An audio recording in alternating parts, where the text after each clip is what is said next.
আজকে বন্ধুরা সুজি আর বেসন দিয়ে খুবই কম তেলে মাত্র 10 মিনিটের মধ্যে আমরা বানিয়ে নিতে পারবো এই সুপার সফট হেলদি নাস্তাটা।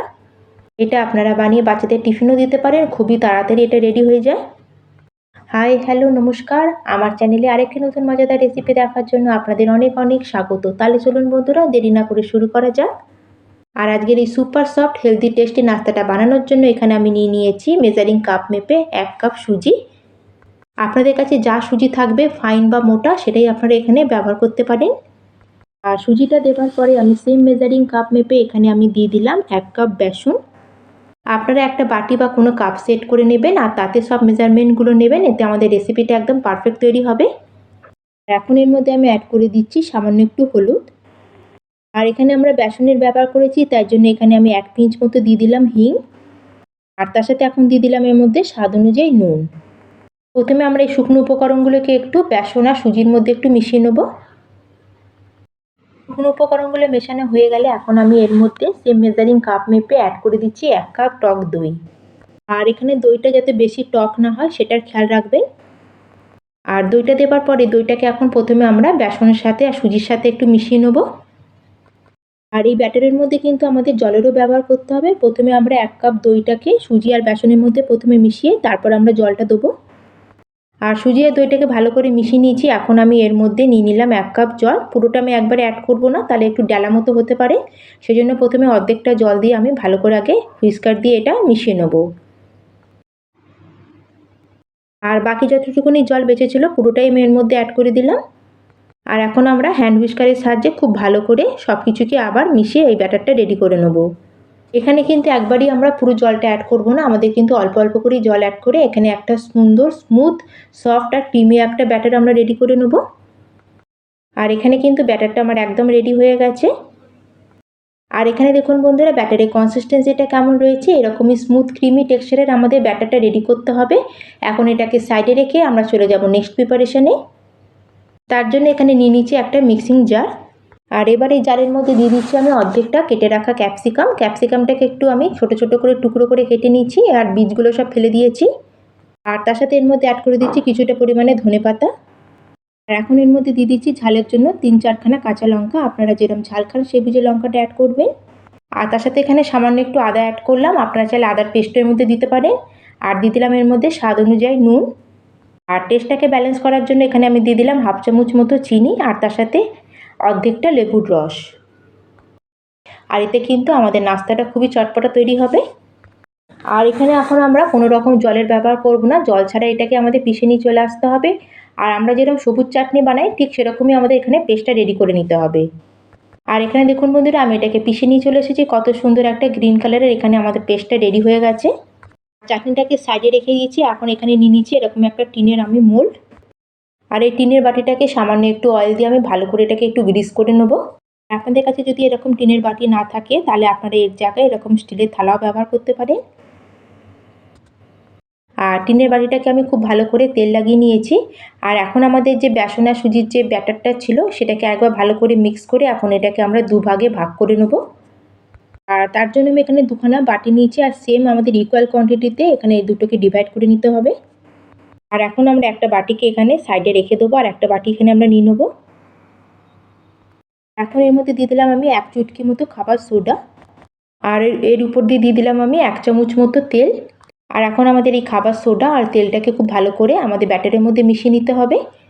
আর এইভাবে করলে কি হবে, আমাদের নাস্তাগুলো একদম ড্রাই হবে না, তার সাথে সফটও থাকবে। আর সোডাটাকে আর তেলটাকে খুব ভালো করে মিশিয়ে নিয়েছি। এখন আমাদের গ্রিস করে রাখা বাটির মধ্যে আমাদের এই ব্যাটারটাকে পুরো ঢেলে দেবো। আর এটাকে কিন্তু খুব বেশি মোটা লেয়ার করব না, কারণ এটা বেক হওয়ার পরে একটু ফুলবে, সেজন্য আমাদের একটু স্পেস রাখতে হবে এখানে। আর এদিকে গ্যাসে একটা কড়াইয়ের মধ্যে আমি 2 গ্লাস মতো জল আগে থেকে গরম হতে বসিয়ে দিয়েছিলাম। আর তার মধ্যে একটা স্ট্যান্ড বসিয়ে নিয়েছি। আর জলটা যখন গরম হয়ে যাবে আমাদের বাটিটাকে স্ট্যান্ডের উপর আমরা বসিয়ে দেবো আর এটাকে কভার করে দেবো। শুধু 2 মিনিট মতো এটাকে আমাদের কুক করব, তার থেকে কিন্তু বেশি এটাকে কুক করব না। আর এখন এখানে আমি আরেকটা বাটি নিয়ে নিয়েছি, তার মধ্যে দিয়ে দিলাম আমি 1/2 কাপ সুজি। আর তার সাথে এখানে অ্যাড করে দিলাম আমি 2 চামচ মতো টক দই। আর দইটা এখানে বেশি টক ব্যবহার করবেন না, কম টক হলেই ভালো হয়। আর তার সাথে আমরা যে গ্রিন চাটনি বা পেস্টটা বানিয়ে রেখেছিলাম সেটার মধ্যে পুরো অ্যাড করে দিলাম। আর তার সাথে এর মধ্যে অ্যাড করে দিলাম স্বাদ অনুযায়ী নুন। আর দিয়ে দিচ্ছি এর মধ্যে সামান্য একটু খাবার সোডা, আর তার সাথে এর মধ্যে দিয়ে দিলাম আমি 1 চামচ মতো তেল। আর এখন এখানে আমাদের সুজি, দই আর সব কিছুকে খুব ভালো করে মিশিয়ে নিতে হবে। আর এবার এর মধ্যে আমি অ্যাড করে দিচ্ছি জল, আমি 1/2 কাপ মতো জল অ্যাড করে দিলাম। আর সব কিছুকে এখানে খুব ভালো করে আবার আমরা মিশিয়ে নেব। আর এখানে আমি সব কিছুকে খুব ভালো করে আবার মিশিয়ে নিয়েছি। আর যেহেতু এখানে আমরা গ্রিন চাটনিটা ব্যবহার করেছিলাম, সেই জন্য এখানে খুব সুন্দর একটা কালার এসছে। আর এদিকে প্রায় 2 মিনিট মতো হয়ে গেছে, এটা ভালো মতো সেট হয়ে গেছে, কিন্তু এটা এখনও কুক হয়নি। এখন এটাকে একটু নামিয়ে নেব। আর এখন আমরা এর উপর দিয়ে যে গ্রিন কালারের যে ব্যাটারটা বানিয়ে রেখেছিলাম সেটাকে এর উপর দিয়ে দেবো। আর এই ব্যাটারটাকে আমরা ভালো করে এইভাবে একটু চামচ দিয়ে চারিদিকে এটাকে স্প্রেড করে দেবো। আর এইভাবে স্প্রেড করা হয়ে গেলে এখন এটাকে আমি একটু হাত দিয়ে এভাবে ট্যাপ করে নেবো, যাতে ভেতরে কোনো এয়ার বাবলস না থাকে। আর এখন এটাকে নিয়ে গিয়ে আমি সেম কড়ার মধ্যে আবার বসিয়ে দিলাম। আর এখন এটাকে কভার করে আবার আমরা 2 থেকে 3 মিনিট এটাকে কুক করে নেবো। আর সুজি আর বেসনের যে অর্ধেকটা ব্যাটার আমাদের যেটা বেঁচে ছিল, তার মধ্যে আবার একটু সামান্য একটু খাবার সোডা দিয়ে দিলাম। আর সামান্য এর মধ্যে একটু তেল অ্যাড করে দিলাম। আর এটাকেও ভালো করে এখন আমরা ব্যাটারের মধ্যে মিশিয়ে নেবো। আর এখানে দেখে নিতে বন্ধুরা, আমাদের পুরো নাস্তা বানানোর প্রসেসে আমরা এখানে খাবার সোডাটা খুবই অল্প পরিমাণে ব্যবহার করব। আর খুবই সামান্য 1 চিমটে করে আমরা এখানে খাবার সোডাটা ব্যবহার করব, তার থেকে বেশি কিন্তু দেবেন না। আর এদিকে কিন্তু 2 মিনিট মতো হয়ে গেছে, আমরা ঢাকনাটা সরিয়ে দিকে চেক করে নেব। আর এখানে যে আমি গ্রিন কালারের চাটনি লেয়ারটা দিয়েছিলাম, এটা কিন্তু খুব ভালো করে এখনও কিন্তু কুক হয়নি। এটাকে আরও ভালো করে আমাদের কুক করতে হবে। আর এটাকে এখন আমি আবার কড়াই থেকে নামিয়ে নিয়েছি। আর এখন আমাদের সুজি আর বেসনের যে মিক্সচারটা বেঁচেছিল সেটাকে পুরো এর উপর দিয়ে আমরা আবার স্প্রেড করে দেবো। আর ভালো করে একবার ট্যাপ করে নেবো এটাকে। আর এই লুকটাকে আর একটু সুন্দর আর ফ্লেভারফুল করার জন্য উপর দিয়ে সামান্য একটু লাল লঙ্কার গুঁড়ো দিয়ে দিলাম। তাছাড়া এর উপর দিয়ে দিলাম আমি সামান্য একটু সাদা তিল, এটা আপনারা দিতেও পারেন, নাহলে এটা আপনারা স্কিপও করতে পারেন।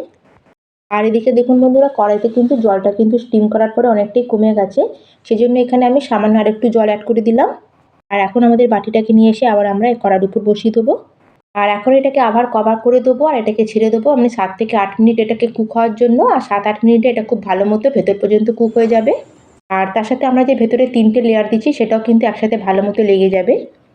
আর প্রায় 7 থেকে 8 মিনিট মতো হয়ে গেছে, এটাকে আমরা বেক করে নিয়েছি। আর এখন আমরা কভারটা সরিয়ে এটাকে একবার চেক করে নেবো। আর এটাকে একটা টুথপিক দিয়ে আমি এখন চেক করে নিচ্ছি। আর এখানে দেখুন বন্ধুরা, আমাদের এখানে কাঠিটা কিন্তু একদম ক্লিন বেরিয়েছে, তার মানে এখানে খুব ভালো মতো কুক হয়ে গেছে। যদি এই টুথপিকের মধ্যে সামান্য ব্যাটার লেগে থাকে, তাহলে আপনারা আবার কিন্তু 1-2 মিনিটের জন্য এটাকে কুক করে নেবেন। এটাকে আমরা বাইরে বার করে নেবো। আর এখানে দেখুন বন্ধুরা, আমি এটাকে বাইরে বার করে নিয়েছি। এখন কিন্তু এটাকে আমরা ডিমোল্ড করব না, প্রথমে একটু হালকা একটু ঠান্ডা হতে দেবো, তারপরে কিন্তু এটা ডিমোল্ড করব। গরম অবস্থাতে এটা ডিমোল্ড করলে কিন্তু এটা ভেঙে যাওয়ার চান্স থাকে। আর এটাকে আমি হালকা একটু ঠান্ডা করে নিচ্ছি। এখন একটা ছুরির সাহায্যে সাইডটাকে একটু ছাড়িয়ে নেবো। আর আমি ধারগুলো একটু ছুরি দিয়ে ছাড়িয়ে নিয়েছি। এখন এটাকে আমি একটা প্লেটের মধ্যে এভাবে একটু উল্টে এটাকে পেছন থেকে একটু ট্যাপ করলেই খুব ইজিলি কিন্তু এটা বাইরে বেরিয়ে আসবে, কোনো রকম অসুবিধা হবে না। আর দেখুন বন্ধুরা, দেখতে কি দারুণ লাগছে। এখানে দেখুন বন্ধুরা, তার সাথে এখানে 3টে লেয়ার কত সুন্দর লাগছে দেখতে। আর এখন আমরা এটাকে আরেকটু টেস্টি বানানোর জন্য এর উপর দিয়ে একটা তড়কা দেবো। তার জন্য একটা তড়কা বানিয়ে 1 চামচ মতো তেল গরম করে তাতে দিয়ে দিচ্ছি 1/2 চামচ গোটা জিরে আর 1/2 চামচ মতো কালো সর্ষে আর 5-6 খানা কারি পাতা। সব কিছু ভালো মতো তেলের মধ্যে ফুটে গেলে এখন এইভাবে চামচের সাহায্যে আমাদের নাস্তার উপরে এভাবে এটাকে একটু স্প্রেড করে দিয়ে দেবো। আর এই তড়কাটা উপর থেকে দেওয়ার জন্য এর টেস্ট আর ফ্লেভার কিন্তু ডবল হয়ে যায় বন্ধুরা। আর এখানে তড়কা দেওয়াটা বন্ধুরা পুরোপুরি অপশনাল, আপনারা যদি হেলদিভাবে খেতে চান তাহলে কিন্তু এটা পুরোপুরি আপনারা স্কিপ করতে পারেন। আর এই দেখুন বন্ধুরা, কি অপূর্ব দেখতে হয়েছে এটা। আর এখন এটাকে আমি আপনাদের কেটেও দেখাচ্ছি, আপনারা আপনাদের পছন্দ অনুযায়ী যে কোনো শেপে এটা কেটে নিতে পারেন। আর আজকের রেসিপিটা বন্ধুরা আপনাদের কেমন লাগলো অবশ্যই কিন্তু আমাকে কমেন্ট করে জানাবেন। ভালো লাগলে লাইক করবেন, শেয়ার করবেন। আর চ্যানেলে যদি নতুন বন্ধু হয়ে থাকেন, চ্যানেলটিকে যদি এখনও না সাবস্ক্রাইব করে থাকেন, প্লিজ চ্যানেলটিকেও সাবস্ক্রাইব করে দেবেন। আর এখানে দেখুন বন্ধুরা, কি দারুণ আমাদের নাস্তাটা তৈরি হয়েছে। আর 3টে লেয়ার কিন্তু একদম সুন্দর এখানে বোঝা যাচ্ছে। আর এর সাথে যেহেতু আমরা চাটনিটা একটা লেয়ার দিচ্ছি, সেজন্য এর সাথে কিন্তু আলাদা করে কোনো রকম আমাদের চাটনি সস বানাতে হবে না। এটা খেতেই কিন্তু দারুণ লাগবে। তাহলে বন্ধুরা আপনারা অবশ্যই কিন্তু একবার এটা বানিয়ে দেখবেন, আশা করি আপনাদের খুবই ভালো লাগবে। তাহলে বন্ধুরা আজকের মতো আমি এখানেই শেষ করলাম, আবার চলে আসবো এরকম নিত্য নতুন রেসিপি নিয়ে। ধন্যবাদ।